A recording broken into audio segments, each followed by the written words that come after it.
জুনাইত বলিয়া বানে ত্ৰাহিমাম চলোৱা খেতি পথাৰত কৃষকৰ হাহাকাৰ। বানে নষ্ট কৰি থৈ গ'ল বিঘাই বিঘাই ভোট জলকীয়াৰ খেতি।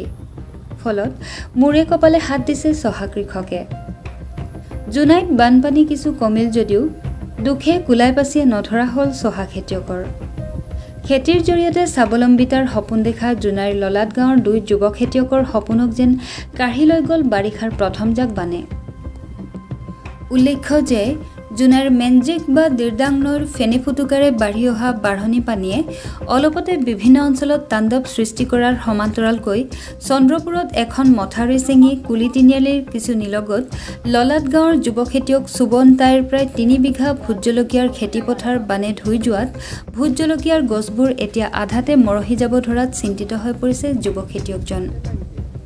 বানপানী কিছু কমিল যদিও চকুৰ পলকতে সকলো শেষ হৈ যোৱা ভোট জলকীয়াৰ মৰহি যোৱা ৰূপ দেখি খেতিপথাৰতে উচুপি উঠিল যুৱ খেতিয়ক সুবন তায়ে। ফলত এফালৰ পৰা উভালি পেলাইছে থোপাথোপে লাগি থকা ভোট জলকীয়াৰ পুলিসমূহ। উল্লেখ্য যে বিভাগীয় বিভাগ কিংবা চৰকাৰৰ পৰা কোনো ধৰণৰ সহায় নোপোৱাকৈ যোৱা প্ৰায় 5 বছৰৰ পৰা ভোট জলকীয়াৰ খেতিৰে স্বাৱলম্বিতাৰ সপোন ৰচা যুৱ খেতিয়ক সুবন তায়ে নিজে স্বাৱলম্বী হোৱাৰ উপৰিও ভোট জলকীয়া খেতিৰ জৰিয়তে আনকো দিবলৈ সক্ষম হৈছিল কৰ্মসংস্থাপন। জানিব দিয়া মতে বানপানীৰ ফলত বিধ্বস্ত হোৱা ভোট জলকীয়া খেতিত এইবাৰ লোকচান হ'ব প্ৰায় 4 পৰা 5 লাখ টকা। এতিয়া প্ৰশ্ন হৈছে যে ভোট জলকীয়া খেতিৰ জৰিয়তে স্বাৱলম্বিতাৰ সপোন দেখা জুনাইৰ যুৱ খেতিয়ক সুবন তায়েক বিভাগীয় কৰ্তৃপক্ষ কিংবা বৰ্তমানৰ চৰকাৰখনে ক্ষতিপূৰণৰ ক্ষেত্ৰত কেনেধৰণৰ পদক্ষেপ গ্ৰহণ কৰিব সেয়া হ'ব নিশ্চয়কৈ লক্ষণীয়।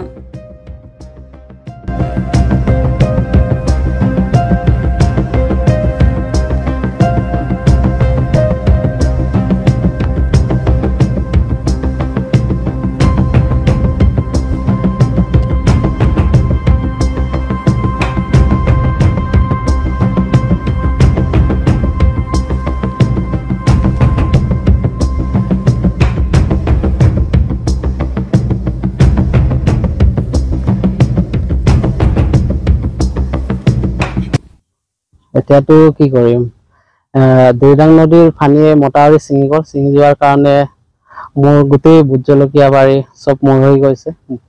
প্ৰায়ভাগ গছ মৰিয়ে গৈছে আৰু এতিয়াতো 50% মানে ছিঙিব পাৰিলোঁ। তাৰপিছত পানী অহাৰ কাৰণে গোটেই গছজোপা মৰি থাকিল। লোকচানটো বহুতেই হ'ল, কিন্তু কি কৰিম উপায় নাই।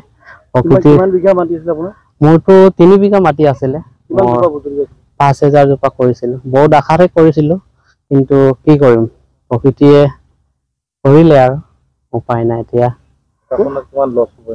লছ মোৰ এতিয়া 4 লাখৰ ওপৰত লছ হৈছে। মোৰ আদা অকল বেচিব পাৰিছোঁ। মই জোপাৰ প্ৰতি মই 100কে ধৰিলেও মোৰ 5 লাখ টকা আছিলে।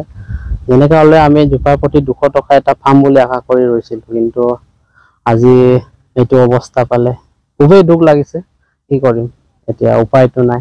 যদি চৰকাৰে কিবা এটা আমাক সহায় কৰিলে ভাল হ'ব, আমি আগলৈ বাঢ়িবলৈ পাৰিম। মানে মোৰ লগতে মোৰ 2জন লগৰ জড়িত হৈ আছে। আমি 3জনে মিলি কৰিছিলোঁ। 4-5 জনীমান সপ্তাহে প্ৰতি বুলি ক'ব লাগিব আমি ছিঙিবলৈ মাতি আনো। মোৰতো আগতে মই 5 বছৰ আগৰ পৰা কৰিছিলোঁ, সৰু সুৰাকে কৰিছিলোঁ। এইবাৰ সৰহকে চিন্তা কৰিছিলোঁ। মানে বাঢ়ি অহাৰ কাৰণটো পানীটো তাতে চুইচ গেট এটা আছে, জলসিঞ্চন বিভাগৰ চুইচ গেট এটা বনাই দিছে। তাত পানী বেছি হ'লে পটককে খুলি দিয়ে, তাৰপিছত বাঢ়ি আহেগে আৰু পটককে সোমাই আহে। সেইটো কাৰণে হ'ল আৰু যদি মথাউৰিটো থকা হ'লেতো ইমান লোকচান নহ'লে হয়। বৰষুণ পানীটো নৰখেই মানে।